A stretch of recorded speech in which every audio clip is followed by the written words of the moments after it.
On May 19th, 1943, the Allied Combined Chiefs of Staff approved a bombing plan that designated German oil targets as the fourth primary objective of the strategic air campaign.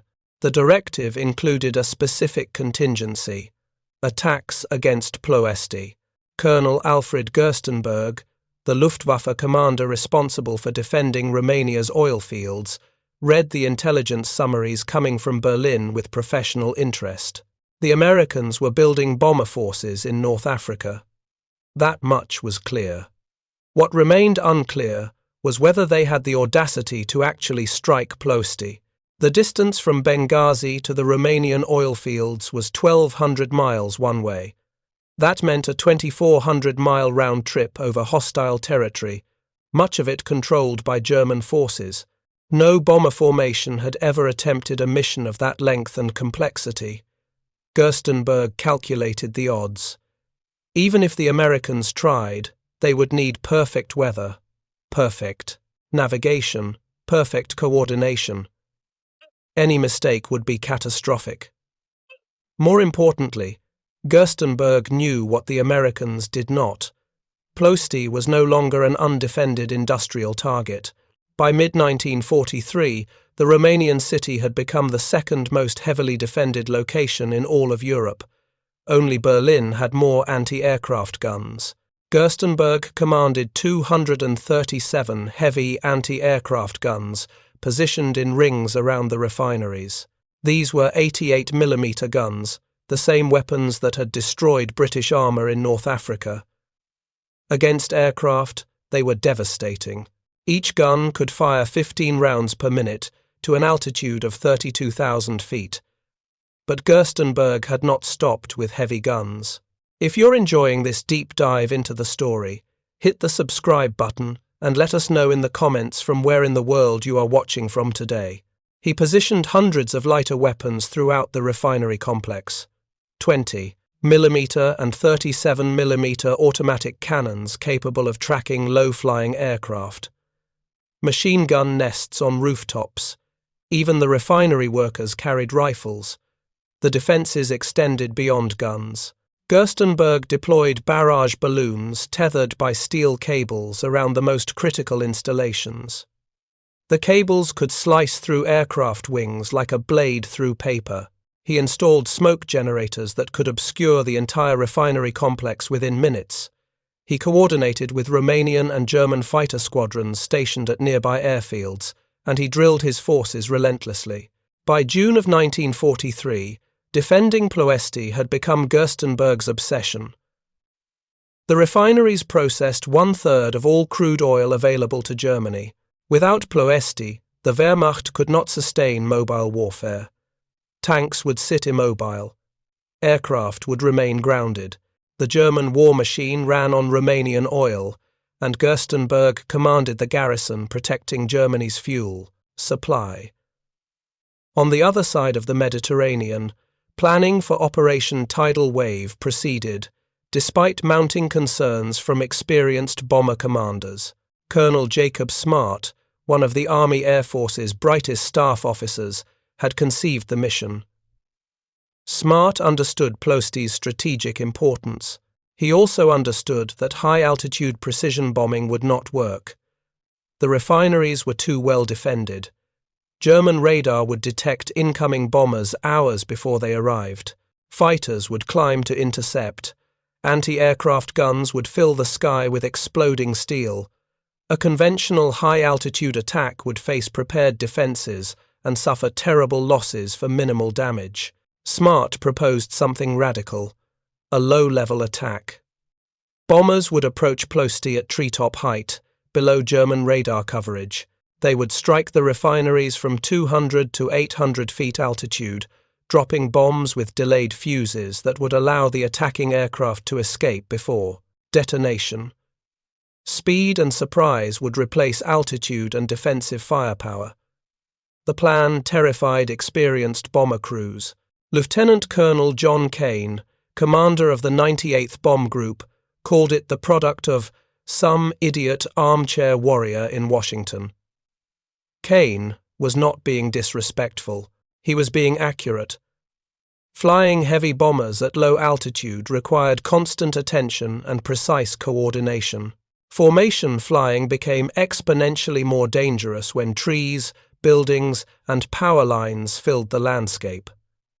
A moment's inattention meant collision or catastrophe, and low altitude put bombers within range of every weapon the enemy possessed.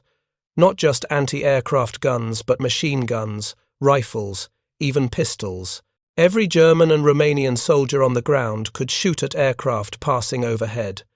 The training began anyway. 5 bomb groups assembled around Benghazi in Libya, the 98th and 376th from the 9th Air Force, the 44th, 93rd and 389th borrowed temporarily from the 8th Air Force in England. 178B, 24 Liberators. Each aircraft carried 10 crew members: pilot, co-pilot, navigator, bombardier, flight engineer, radio operator, and 4 gunners, 1,751 men total. They practiced on mock targets in the Libyan desert. They studied detailed sand table models of the Ploesti refineries. They memorized navigation checkpoints, approach routes, bombing run procedures. They flew practice missions at low altitude until the formations could maintain tight spacing while skimming above the ground. The aircraft themselves received modifications. Extra fuel tanks increased range to the 3,100 gallons needed for the round trip. That meant less bomb capacity, but range mattered more than payload. Each bomber would carry approximately 3 tons of bombs, 500-pound and 1,000-pound high-explosive bombs mixed with incendiaries designed to ignite petroleum. The Norden bomb sites, designed for high-altitude precision work, were removed and replaced with low-level bomb sites. These were simpler devices suited for attacks from a few hundred feet altitude. Lead aircraft received additional nose guns operated by the pilot, providing extra forward firepower. The operation was scheduled for August 1st, 1943. The mission had 3 names during planning. First, Operation Statesman, then Operation Soapsuds, finally, Operation Tidal Wave. The name stuck because the plan called for waves of bombers hitting the refineries in rapid succession, overwhelming defences through sheer volume and speed. Ploesti's refineries formed a complex industrial landscape unlike anything most American airmen had ever seen. The city itself sat 35 miles north of Bucharest in the foothills of the Transylvanian Alps. The refineries circled the city like islands around a lagoon. 7 major facilities: Astra Romana, the largest refinery in Europe; Columbia Aquila, Concordia Vega, Creditul Minier in the nearby town of Brazzi, Stoa Romana in Campina, Unirea Orion, Standard Petrol Block. Each refinery was a maze of cracking towers, distillation columns, boiler houses, power plants, storage tanks, and miles of connecting pipelines. Modern petroleum refining required specific infrastructure. You could not just drop bombs randomly and expect results. Destroying a refinery meant hitting key installations: the cracking towers that processed crude oil into usable fuel, the boiler houses that provided steam for the refining process, the power plants that supplied electricity, the storage tanks holding refined products. Miss those targets and the refinery would recover quickly. Hit them precisely and you could shut down production for months. That precision requirement drove the decision for low-level bombing. From 20,000 feet, hitting a specific building inside a refinery complex was nearly impossible even with the Norden bomb site. From 500 feet, bombardiers could aim visually and put bombs through windows. The plan assigned each bomb group a specific target.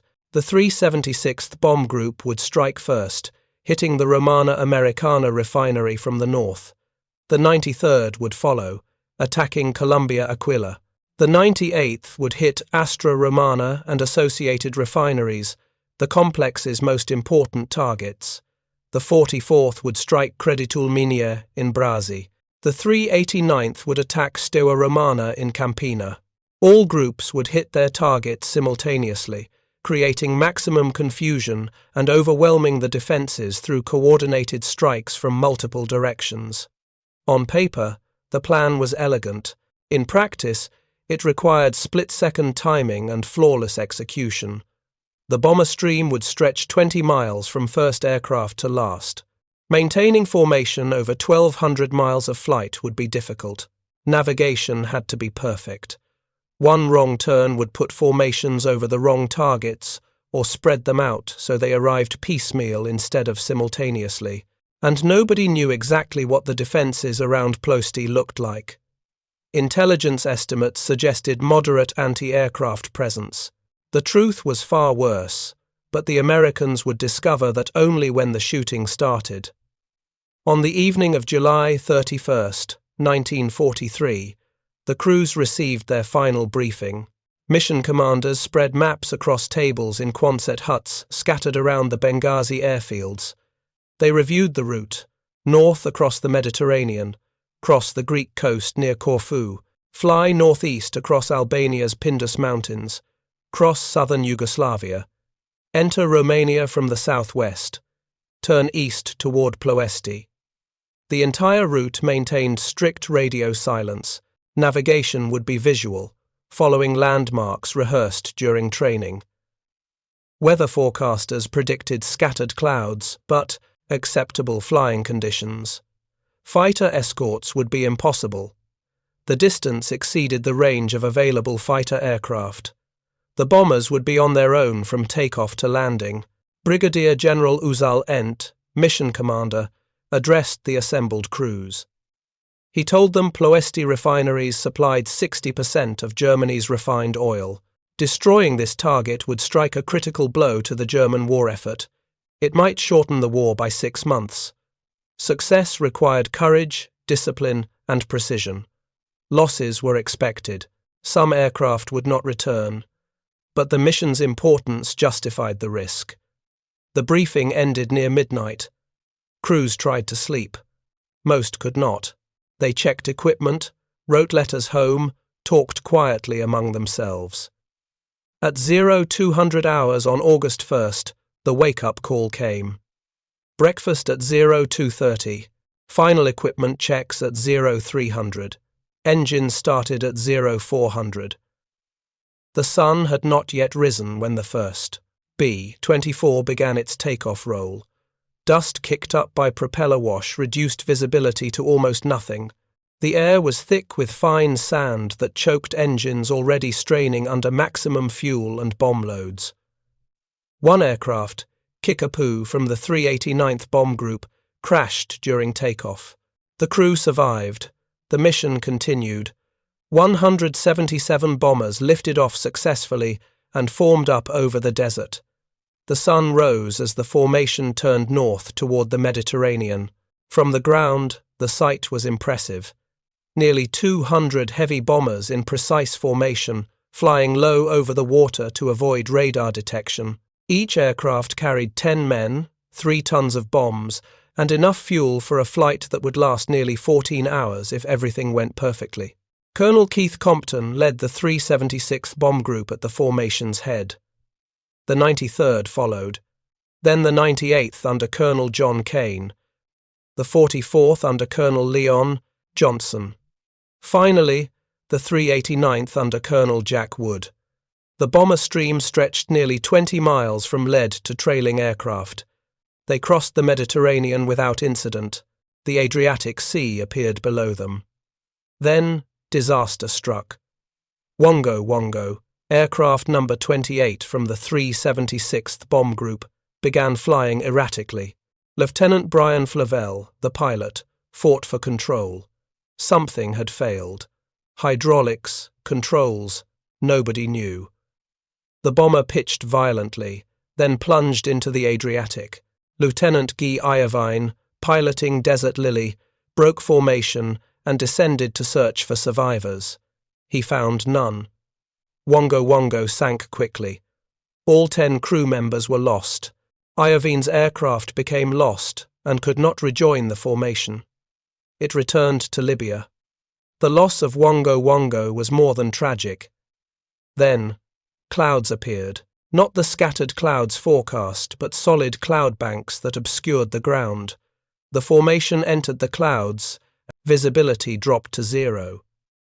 Bombers scattered to avoid mid-air collisions. When they emerged from the clouds, the tight formation had dissolved into loose groups separated by miles. Worse, the navigational error compounded. Without the lead navigator, the 376th and 93rd bomb groups turned at the wrong checkpoint. Instead of turning toward Ploesti from the southwest, they approached from the south. This put them off course by approximately 40 miles. The mistake was discovered when landmarks did not match the memorized routes. Colonel Compton realized the error and attempted to correct, but radio silence prevented him from informing the following groups. The 98th, 44th, and 389th bomb groups followed the correct route. Now two separate formations approached Ploesti from different directions. The synchronized attack had fallen apart. Even worse, the element of surprise was gone. German radar stations along the Yugoslav coast had tracked the bomber formation. Gerstenberg received warning that a large American force was approaching from the southwest. He ordered his defenses to full alert. Smoke generators activated, fighter squadrons scrambled, gun crews manned their weapons. When Colonel Kane's 98th Bomb Group approached Ploesti from the northwest at 09:15 hours, Gerstenberg was ready. The bombers came in at 200 feet altitude, lower than planned. Kane had descended to avoid observation for as long as possible. The formation crossed into the refinery complex's airspace, and Gerstenberg's defenses opened fire. The sky filled with tracer fire. Every anti-aircraft gun, every machine gun, every rifle fired at the American bombers. The sound was continuous thunder. Aircraft flew through curtains of exploding steel. At such low altitude, even small-caliber weapons were deadly. 20mm shells tore through aluminum skin. 37mm cannon fire shredded engines. 88mm shells detonated near bombers, sending shrapnel through the aircraft. The 98th Bomb Group pressed the attack despite the fire. They had trained for this. They knew the refineries. They identified their assigned targets and began their bombing runs. Lieutenant Robert Sternfels piloted the Sandman toward the Astra Romana refinery. His bombardier lined up on cracking towers. Bombs dropped. Delayed fuses meant the bombs would not explode for minutes, allowing the attacking aircraft to escape the blast radius. Other bombers followed. The sky over Ploesti filled with B-24s flying between refinery towers, releasing bombs, turning hard to escape the defensive fire. Barrage balloon cables appeared without warning. Some aircraft struck cables and cartwheeled into the ground. Others flew so low their propellers chopped through power lines and fences. The noise was overwhelming. Engines roaring, guns firing, bombs exploding, men shouting on intercom, systems. Several bombers were hit and began trailing smoke. Some caught fire. Crews bailed out when possible. Many aircraft went down too low and too fast for crew escape. They hit the ground and exploded. Others aborted their runs and circled, searching for clear airspace where they could see their assigned targets. German and Romanian fighters joined the battle. Messerschmitt Bf-109 fighters and Bf-110 fighters attacked from above. Romanian IAR-80 fighters came in from the sides. The American gunners fought back, but low altitude limited their effectiveness. Defensive guns on B-24s were designed for high-altitude combat where fighters attacked from specific angles. At low altitude, fighters could attack from any direction, making defensive fire less coordinated. The bomber crews witnessed things they would never forget: aircraft exploding in mid-air, wings torn off by anti-aircraft fire, bombers cartwheeling through refinery structures, crews bailing out at 200 feet altitude with parachutes that barely opened before they hit the ground. One bomber, so heavily damaged it could barely fly, continued its attack run. The pilot aimed the aircraft directly at a refinery building and crashed into it deliberately. The explosion took out the entire structure. Colonel Kane's 98th Bomb Group hit the Astra Romana complex hard. The refinery suffered extensive damage, but the cost was terrible. Aircraft after aircraft went down. Of the bombers that reached Ploesti, many would never make it home. The 44th Bomb Group, led by Colonel Leon Johnson, attacked Creditul Minier refinery in Benghazi. They flew through the same intense defences. Johnson's bomber was hit multiple times but kept flying. His bombardier released bombs on target. The refinery erupted in flames. The 389th Bomb Group struck Steaua Romana in Campina. The defences there were lighter, but the target was farther from the main refinery complex.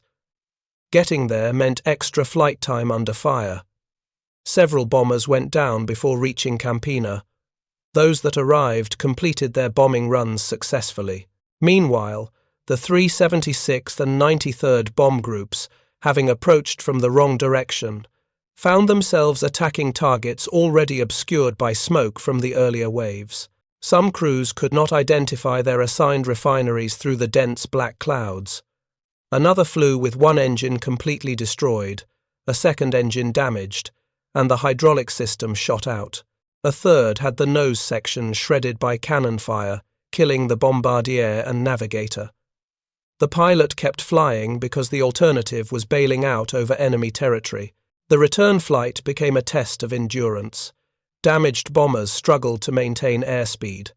Some fell behind and flew alone, vulnerable to fighter attack. German and Romanian fighters pursued the retreating bombers for hundreds of miles, shooting down crippled aircraft that could not keep up with the formation. Over the Adriatic, several bombers ran out of fuel. Crews ditched in the water, hoping for rescue.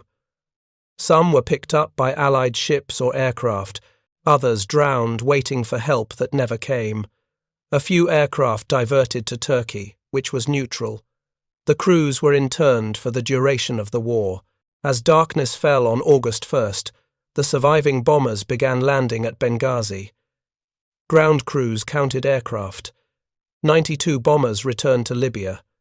Some so badly damaged they would never fly again.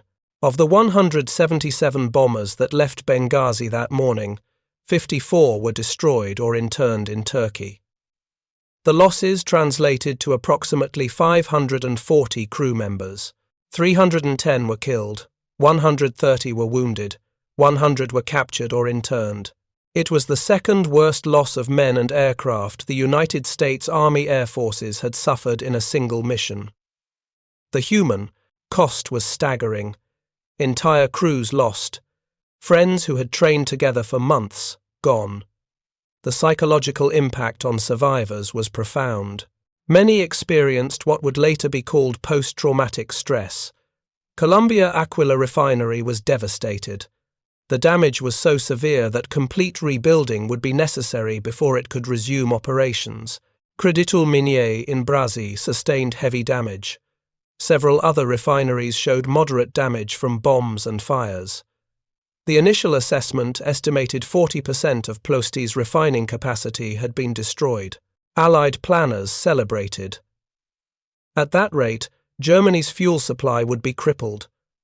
The strategic impact would force Germany to reduce mobile operations.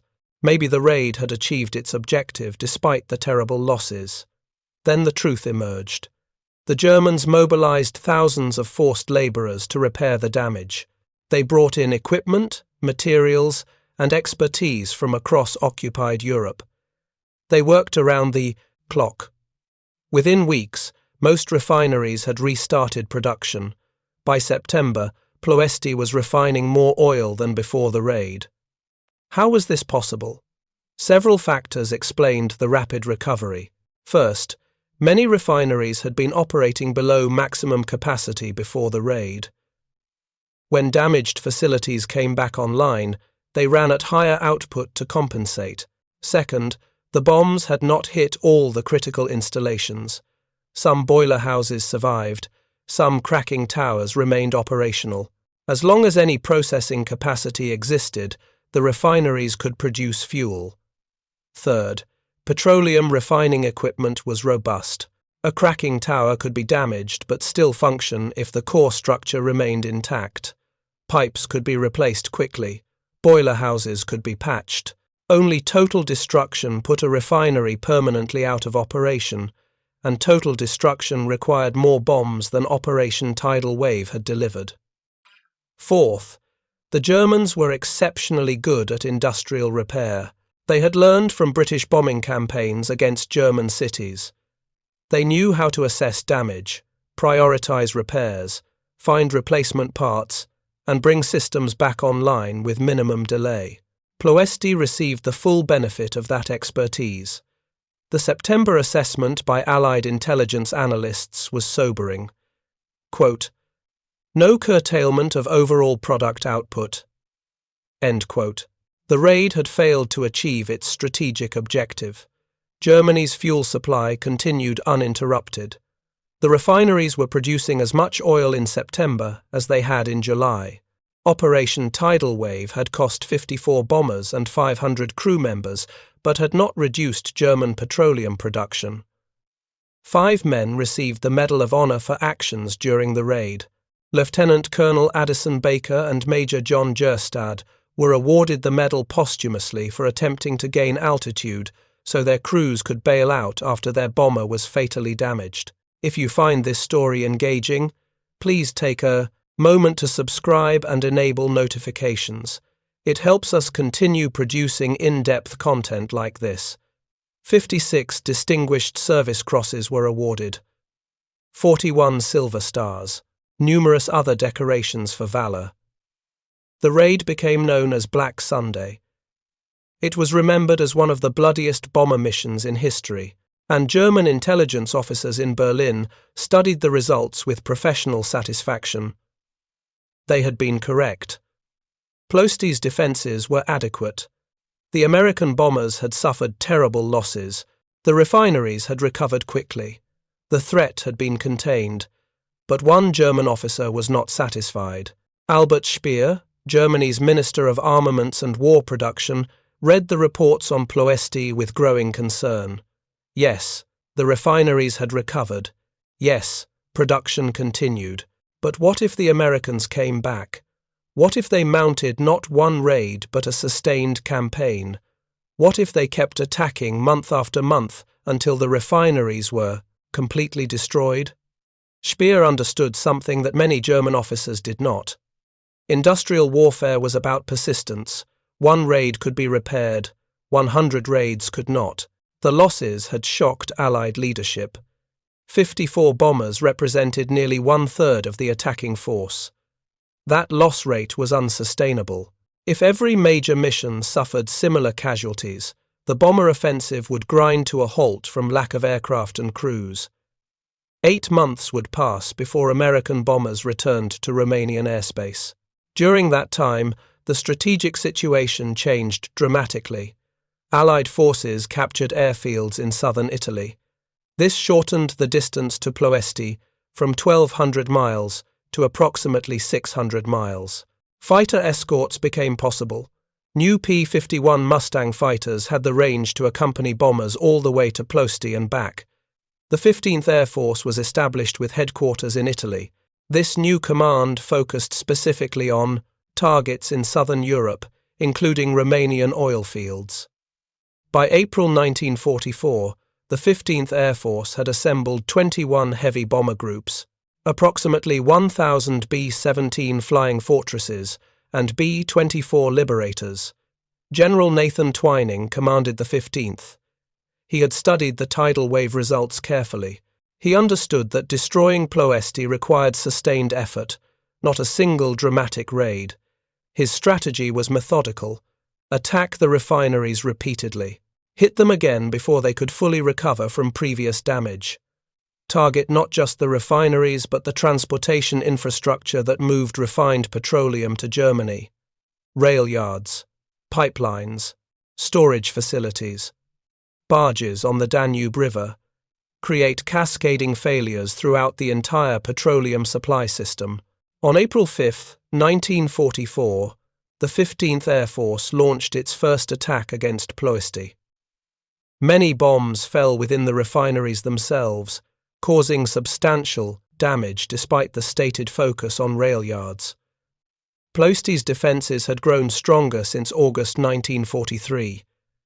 Gerstenberg had doubled the number of anti-aircraft guns. The refineries now had 500 heavy guns plus countless lighter weapons. German commanders deployed over 200 fighters to defend Ploesti. Messerschmitt Bf 109s, Focke-Wulf 190s. These were first-line fighters flown by experienced pilots. The Romanian Air Force contributed IAR-80 fighters and pilots who knew the local terrain intimately. The defences also included sophisticated smoke generators that could obscure the entire refinery complex within minutes. When American bombers appeared, operators activated the smoke. Within 10 minutes, Ploesti vanished under artificial clouds that made precision bombing nearly impossible. The Germans also used decoy fires. They built false refineries using wooden structures and old equipment.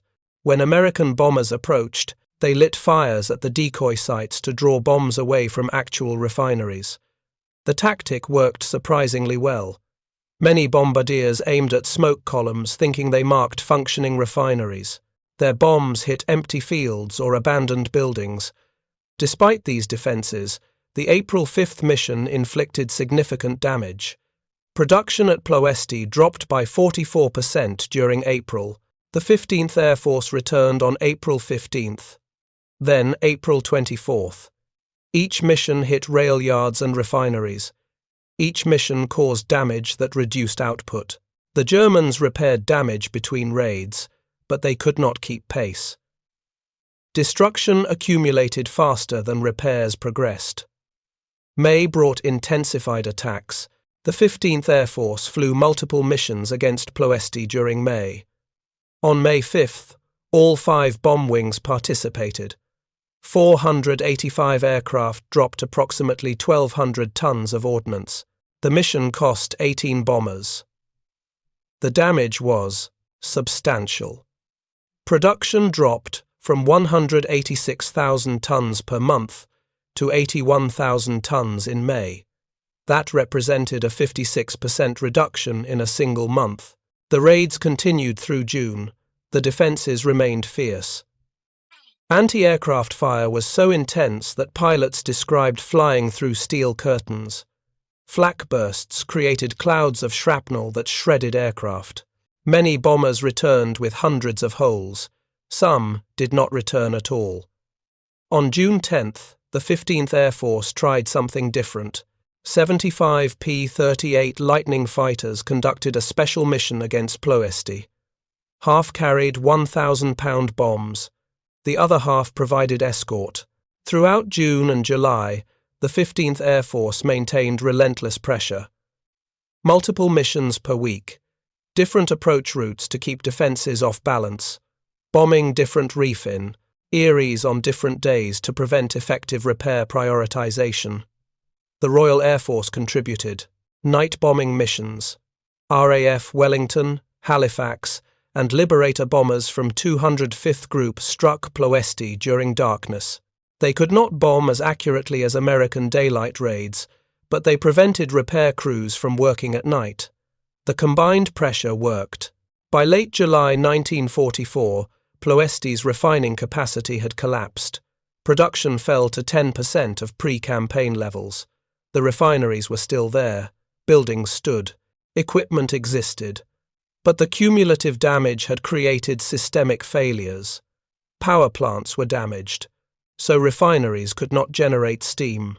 Boiler houses were destroyed, so cracking towers could not operate. Pipelines were severed, so crude oil could not reach processing units. Storage tanks were ruptured, so refined products leaked away. Each individual problem could be fixed, but fixing all of them simultaneously while under constant attack was impossible. The Germans brought in more repair crews.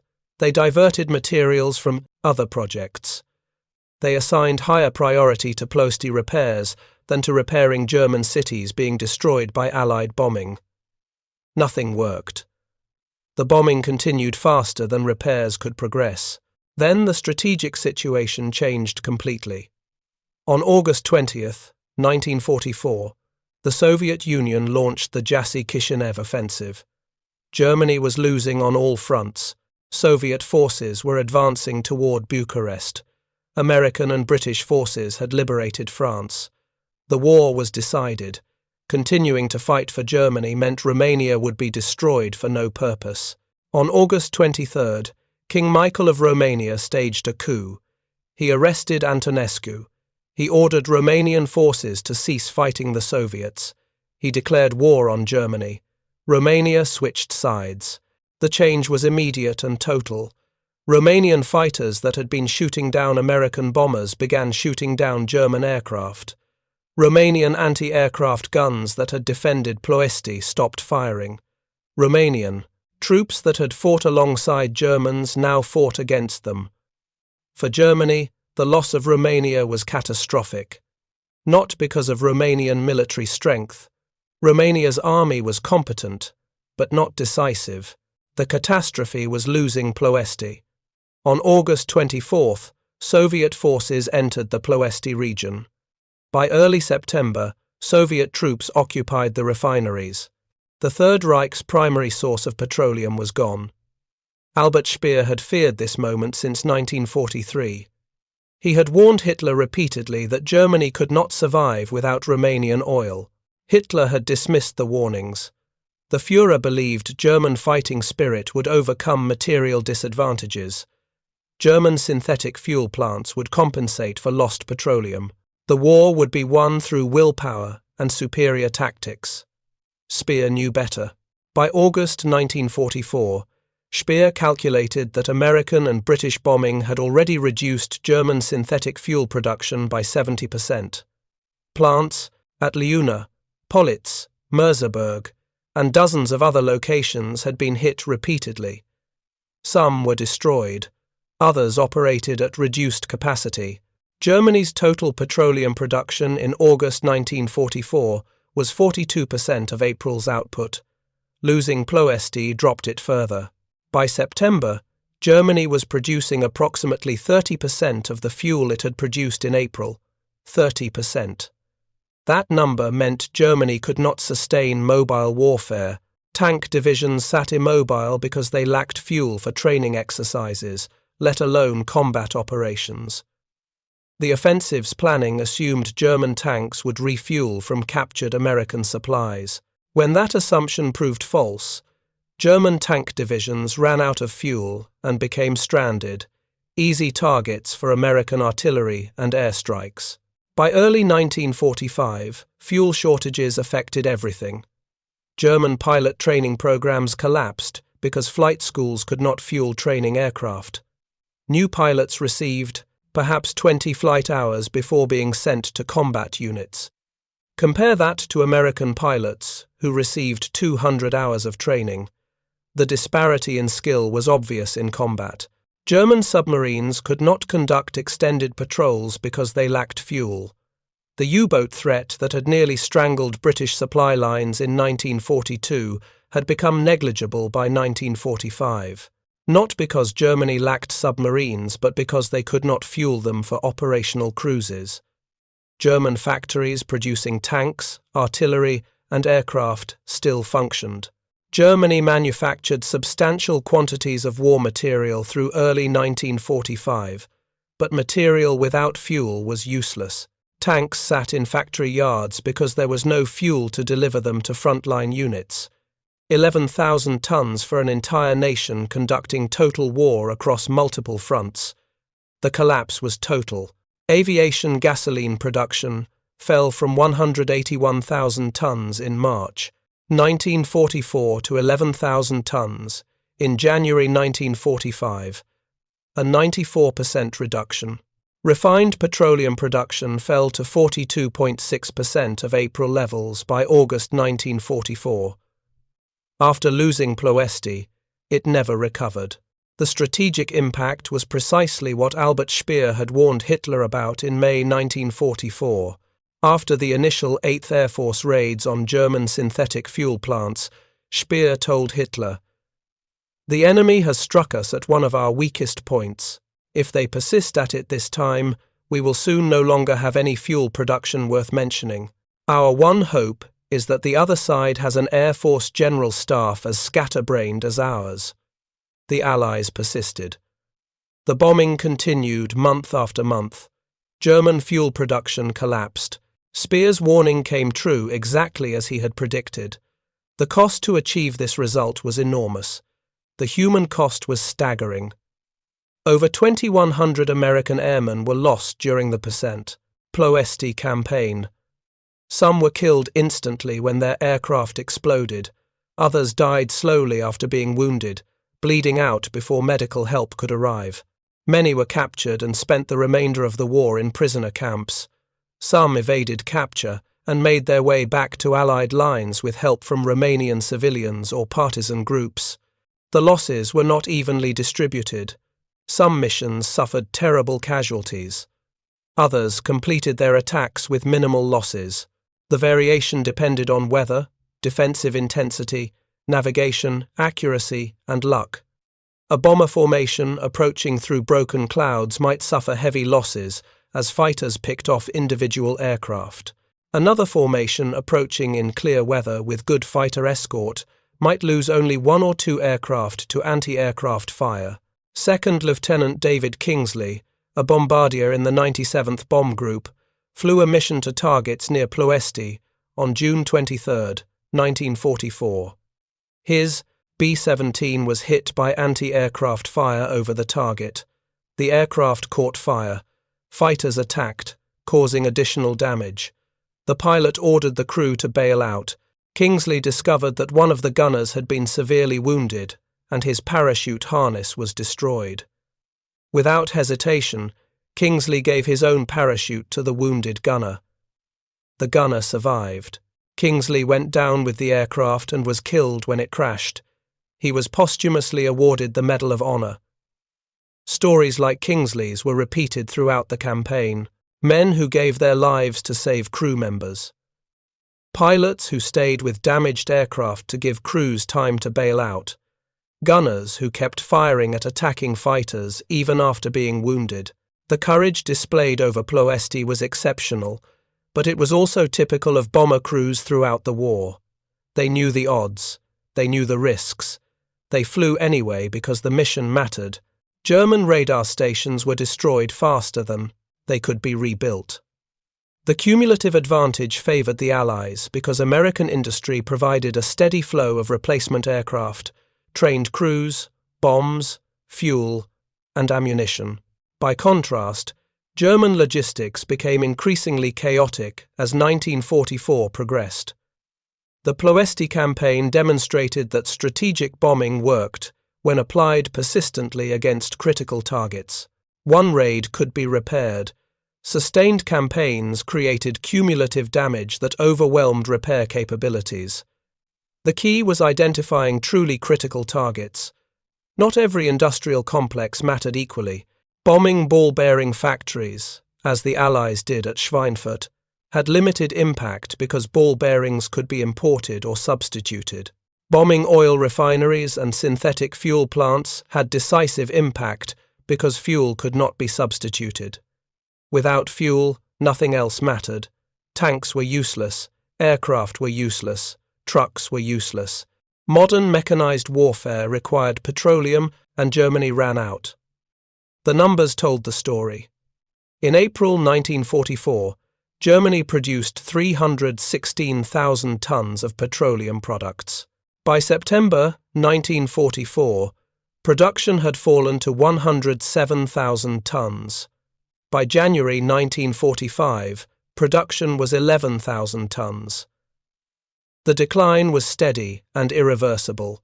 Every month brought lower output. Every month meant less fuel for military operations. The Wehrmacht adapted by prioritizing fuel allocation. Critical operations received fuel. Everything else was grounded. Training stopped. Routine patrols stopped. Only essential combat missions continued. But defining essential became increasingly difficult. Was it essential to fuel fighters defending Berlin, or fuel tanks defending the Rhine, or fuel submarines in the Baltic? Every choice meant something else went without fuel. German commanders made desperate decisions. They ordered horse-drawn transport to replace trucks. They converted vehicles to run on wood gas generators. They experimented with synthetic fuels made from coal, tar, and alcohol. Nothing worked at the scale needed. The German military had been built around petroleum-powered mobility. Without petroleum, that mobility disappeared. By April 1945, the Leuna synthetic fuel plant, Germany's largest, lay in ruins. American bombers had struck it repeatedly. The plant's output had dropped from 750,000 tons annually to effectively zero. Photographs showed a wasteland of twisted steel and broken concrete. The plant could not be repaired because Germany no longer had the resources, time, or transportation capability to bring in replacement equipment. Similar destruction had occurred at Politz, Merseburg, Bohlen, and other synthetic fuel complexes. The 8th Air Force, operating from England, had systematically destroyed Germany's domestic petroleum production. The 15th Air Force, operating from Italy, had destroyed Ploesti and oil facilities in Austria, Hungary, and Yugoslavia. Between them, they had eliminated Germany's fuel supply. The war in Europe ended on May 8, 1945. By that date, German military operations had effectively ceased weeks earlier. Not because Germany lacked soldiers, but because those soldiers could not be supplied, moved, or supported. Fuel shortages were the primary cause. Albert Speer, imprisoned after the war, wrote extensively about Germany's strategic failures. In his memoir, Inside the Third Reich, he devoted significant space to the oil campaign. He wrote, "The attack on the production of mineral oil was the most important of the combined factors which brought about the collapse of Germany." He continued, "If the attack on the chemical plants manufacturing synthetic rubber and oil had been undertaken sooner, the war might have been decided months earlier." Speer calculated that by late 1944, a single American factory like the one producing B-24 bombers was producing more aircraft per month than entire German industrial regions. He understood that Germany had lost an industrial war.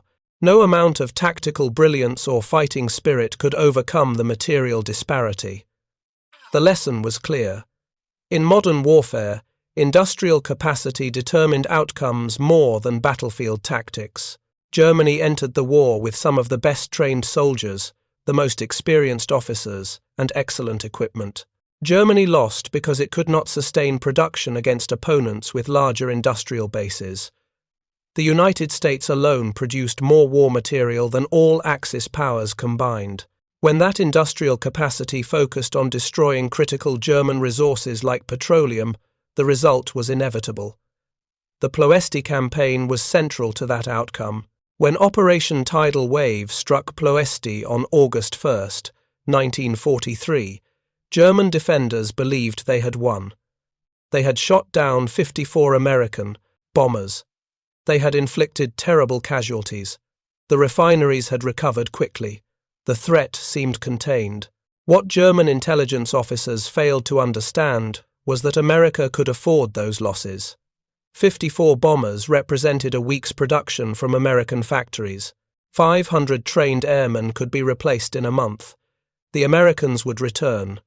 And when they returned, they would keep coming until Ploesti stopped producing fuel. That persistence was something Germany could not match. Germany could not afford to lose 54 bombers. Germany could not replace 500 trained airmen in a month. Germany's industrial capacity was fully committed, just maintaining existing force levels. America's industrial capacity was expanding. By late 1944, American factories were producing more aircraft than the military could immediately use. Some aircraft rolled off production lines and went directly into storage. The disparity was so large that America could lose aircraft at rates that would devastate Germany and still maintain overwhelming numerical superiority. The title of this story reflects a brutal truth. The Germans never imagined America would lose 600 bombers just to cripple Ploesti's oil fields. The actual number was lower, but still substantial. The campaign from April to August 1944 cost approximately 350 to 400 heavy bombers, when counting aircraft lost on all missions related to Romanian oil production. Add Operation Tidal Wave's losses, and the total approaches 500 aircraft lost, specifically targeting Romanian petroleum. But the broader point stands. America accepted those losses because the strategic objective justified the cost. Destroying Ploesti was worth hundreds of bombers because Ploesti fueled the German war machine. Without Ploesti, Germany could not wage mobile warfare. The calculation was ruthless but correct. German commanders were shocked by American willingness to accept casualties. Luftwaffe fighter pilots reported that shooting down American bombers accomplished nothing strategically. More bombers arrived the next day, more the day after. The Americans seemed to have unlimited aircraft. One German pilot described it as fighting an avalanche. You could destroy individual bombers, but the mass kept coming. The psychological impact on German defenders was profound. They fought bravely. They shot down hundreds of American aircraft. They knew they were losing anyway because the numbers favored the Americans overwhelmingly. By mid-1944, Luftwaffe fighter units defending Germany were outnumbered 5-1 on good days, 10-1 on bad days. German pilots with hundreds of hours combat experience were being shot down by American pilots on their first missions, simply because the Americans had overwhelming numerical superiority. Quality could not overcome quantity when the quantity disparity was that large. The same principle applied to anti-aircraft defenses. Ploesti had the second heaviest anti-aircraft defenses in Europe. Those defenses shot down hundreds of American bombers, but they could not stop the attacks because America kept sending more bombers. Eventually, the defenses were overwhelmed. Ammunition supplies ran low, gun barrels wore out, replacement parts became unavailable, trained gun crews were killed, and replacements were inadequately trained. The defensive system degraded under sustained pressure. By August 1944, Ploesti's defenses were shadows of their former capability. The guns were still there, but effectiveness had dropped dramatically. The cumulative effect of months of air raids had exhausted the defensive infrastructure just as it had destroyed the refineries. The broader strategic lesson transcended World War II. Industrial capacity wins modern wars. The side that can produce more weapons, more ammunition, more fuel, more everything will eventually prevail regardless of tactical setbacks. Germany won brilliant tactical victories throughout World War II. German generals were often more skilled than their Allied counterparts. German soldiers were frequently better trained. German equipment was sometimes superior. None of it mattered because Germany could not match Allied industrial production. The arithmetic was simple. America produced 96,000 aircraft in 1944 alone. Germany produced approximately 39,000.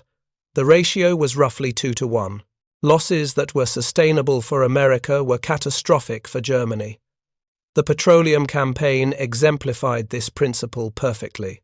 America could afford to lose hundreds of bombers attacking oil targets because those bombers would be replaced quickly.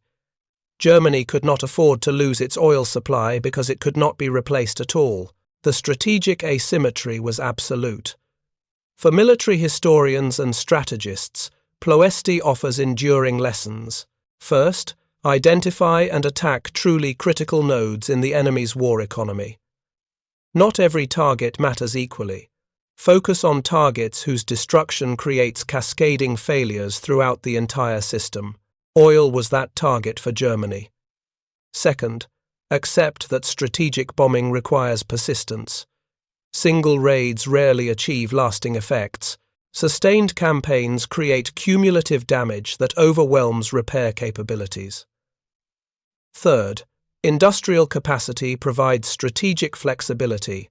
The side with larger industrial capacity can absorb setbacks, replace losses, and maintain pressure until achieving objectives.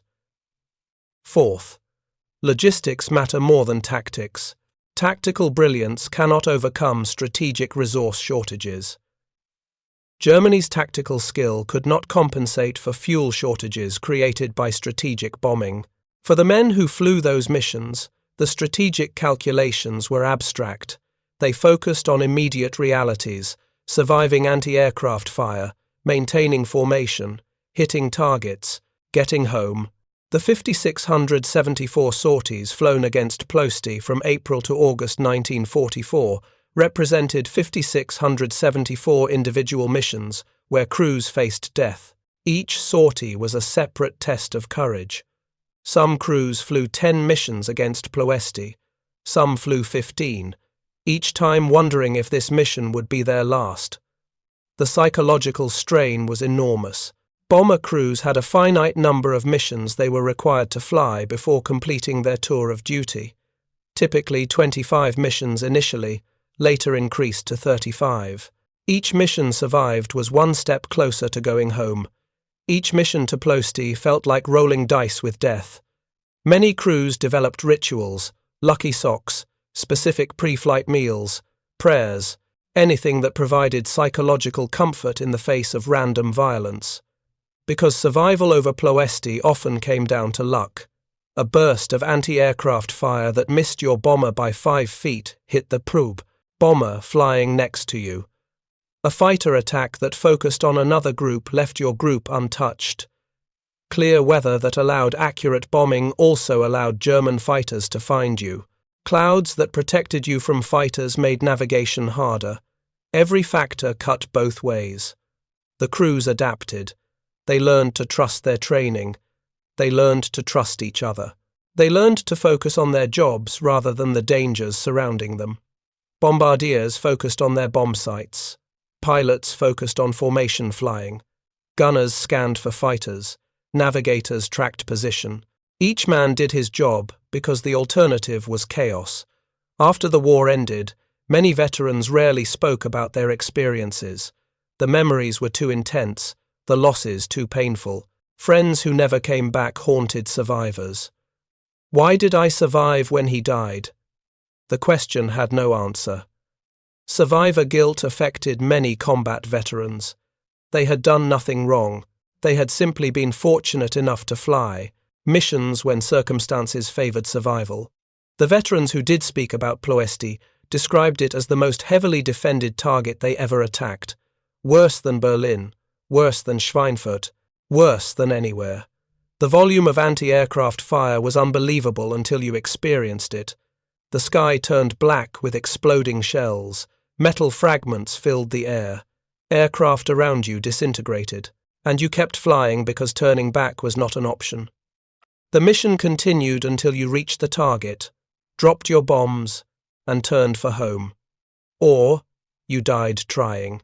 By the time the campaign ended, over 80 American airmen remained unaccounted for in Romania. Their aircraft had crashed in remote locations.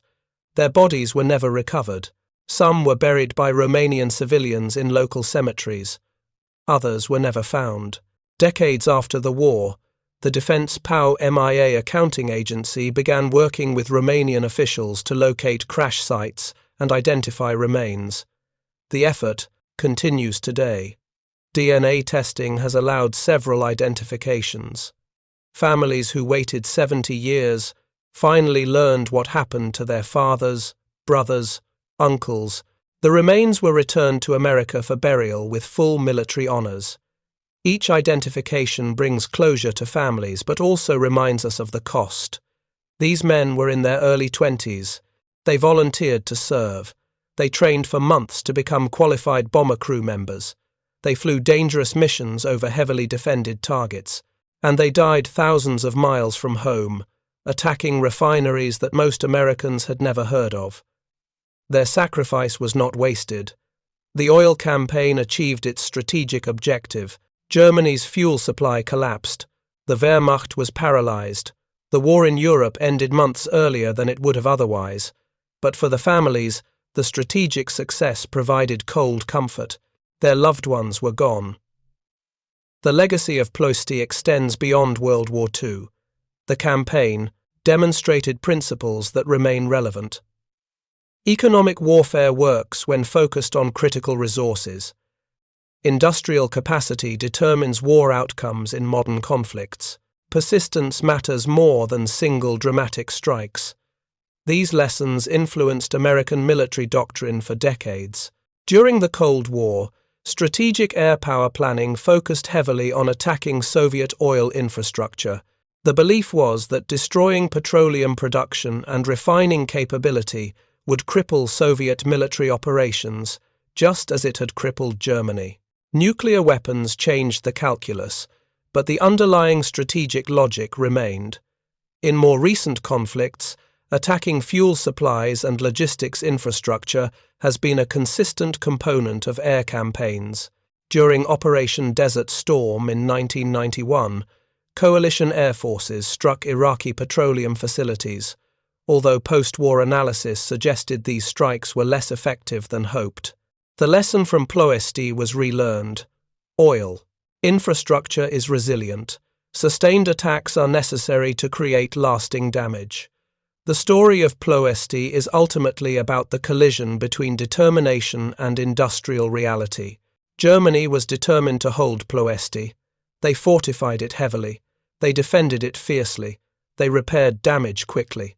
None of it mattered because America's industrial capacity allowed sustained attacks that eventually overwhelmed every defense. The refineries were destroyed not by a single brilliant raid but by months of persistent bombing that accumulated damage faster than it could be repaired.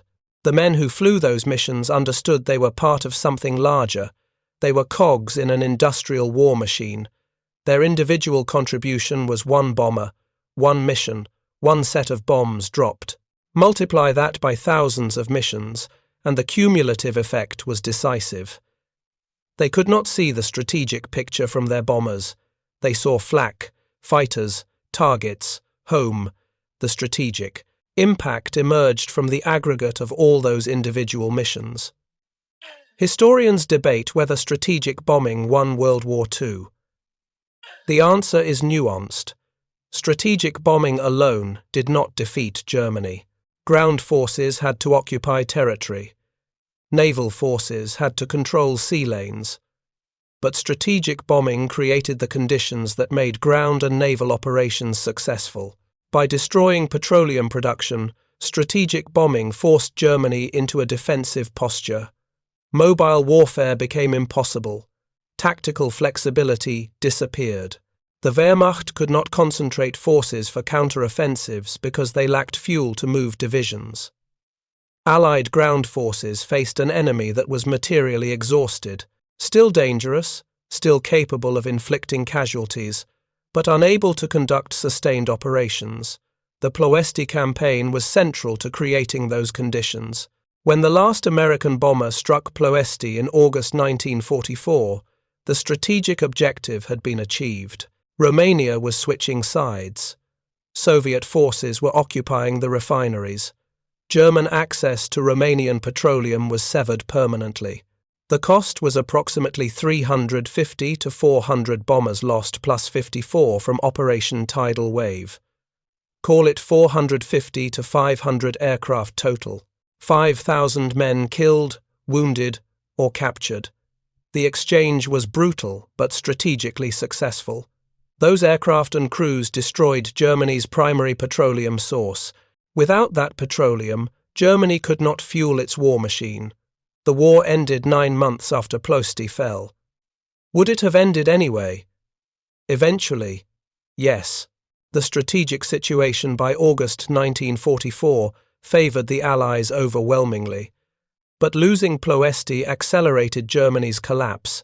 It eliminated any possibility of prolonged resistance. It ensured that Germany's final months would be characterized by immobility and fuel shortages that prevented effective defense. The Germans never imagined America would accept such losses to destroy oil refineries. They calculated that no rational military force would sacrifice hundreds of bombers for any target. They were wrong. America accepted the losses because the strategic objective justified the cost. That calculation reflected a fundamental difference in strategic thinking. Germany fought World War II as a series of tactical battles. Victory meant winning engagements. America fought World War II as an industrial conflict. Victory meant destroying the enemy's capacity to wage war. Those were different paradigms. Germany's approach favored skilled commanders and trained soldiers. America's approach favored industrial capacity and material superiority. In the end, industrial capacity prevailed. The factories won the war. The bombers built in those factories delivered victory by destroying Germany's fuel supply. And the crews who flew those bombers paid the price. They flew into defensive fire so intense that survival felt random. They watched friends die.